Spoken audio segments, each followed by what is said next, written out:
और ये सीट भी कम अहम नहीं है। ये सीट है गोमिया की सीट, जहां से एक बार फिर से लंबोदर महतो आजसू से चुनावी मैदान में हैं। तो इसके साथ ही योगेंद्र प्रसाद जेएमएम से यहां चुनावी ताल ठोक रहे हैं। पूजा महतो जेएलकेएम की कैंडिडेट हैं। ये गोमिया में 3 कैंडिडेट हैं जिनके बीच में मुकाबला होने की गुंजाइश नजर आ रही है।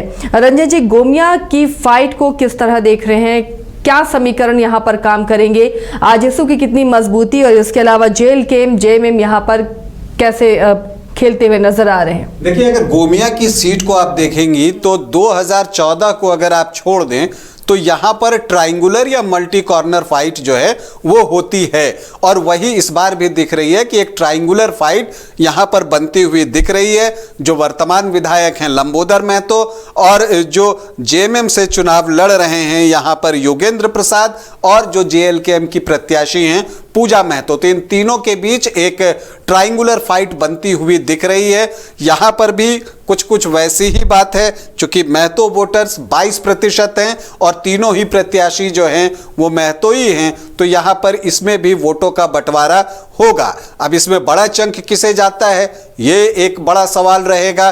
पूजा महतो क्या यंग महतो वोटर्स को अपनी तरफ जो है लेकर आती हैं अपने पाले में, या किस तरह से इसका बड़ा हिस्सा किसको जाता है? क्योंकि लंबोदर महतो ने जो है एक बार ये भी मुद्दा उठाया था कि जो कुर्मी हैं उनको एसटी में शामिल किया जाए, क्या इसका फायदा उनको मिलता है? ये तो वक्त बताएगा। दूसरी तरफ योगेंद्र प्रसाद महतो जो हैं वो भी लौटे हैं, उनकी भी इच्छा होगी कि वो एक बार फिर से जीत हासिल करें। यहाँ पर चुनाव जो है वो रोचक बनता चला जा रहा है। आजसू पहले से ही यहाँ पर तैयारी करता हुआ दिखा था झारखंड नवनिर्माण यात्रा के द्वारा, लेकिन योगेंद्र महतो भी एक सशक्त उम्मीदवार हैं, तो इसीलिए आप उनको कमतर नहीं आंक सकते।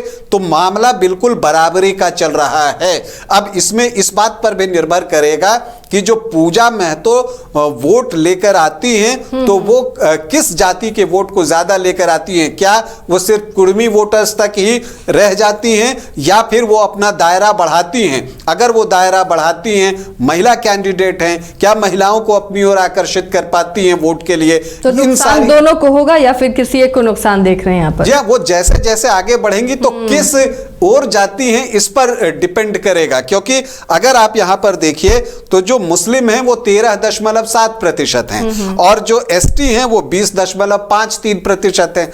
अगर इस तरफ वो बढ़ती हैं तब तो वो नुकसान योगेंद्र प्रसाद को करेंगी। लेकिन अगर आप देखिए कि जो राजपूत हैं या जो वैश्य वर्ग हैं, जो सामान्य जाति के वोटर्स हैं, उस तरफ वो बढ़ेंगी तो फिर जो है लंबोदर महतो को परेशानी हो सकती है, फिर इनके वोटों पर जो है वो कैंची चला सकती हैं। तो इसलिए एक दिलचस्प मुकाबला जो है गोमिया में बन गया है, और यहां पर आप मानकर चलिए कि ये ट्रायंगुलर फाइट ही होगी और यहां पर आपको पूजा महतो एक वोट लाते हुए दिखेंगी। अब वो किसको नुकसान करती हैं ये इसी पर निर्भर करेगा कि उनकी कैची किस तरफ वाले वोटों पर चलती है। लेकिन एक दिलचस्प मुकाबला लंबोदर महतो, योगेंद्र महतो और पूजा महतो के बीच में। अब इस ट्रायंगुलर फाइट में कौन बाजी मारता है इसका पता हमें 23 नवंबर को चलेगा। घर के लिए ग्रोसरीज की जरूरत हो या चाहिए फल और सब्जी, डेयरी या बेकरी प्रोडक्ट्स चाहिए या beverages, snacks and branded foods चाहिए हो या ब्यूटी प्रोडक्ट्स,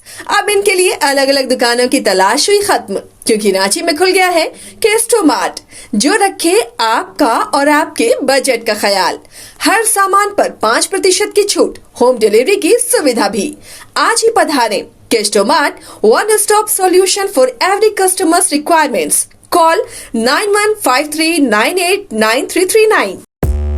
5 राज्य, 61 शहर, 150 प्रोजेक्ट और एक वास्तु विहार। नई सोच, नया घर, बनाए रखिए अपना प्यार, सेवा में है वास्तु विहार।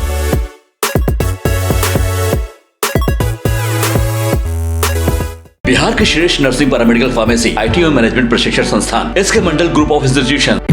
जहां 27 वर्षों के सफर में 17,000 से भी अधिक छात्रों ने डॉक्टर एवं इंजीनियर बनकर भरे सफलता की ऊंची उड़ान। जहां साधारण छात्र भी झारखंड टॉपर्स बनकर बना रहे इतिहास। दूरदर्शी शिक्षाविद श्री विपिन सिंह के मार्गदर्शन में मेडिकल एवं इंजीनियरिंग के लाखों छात्रों के लिए आशा की किरण के रूप में गोल नेशंस लीडिंग इंस्टीट्यूट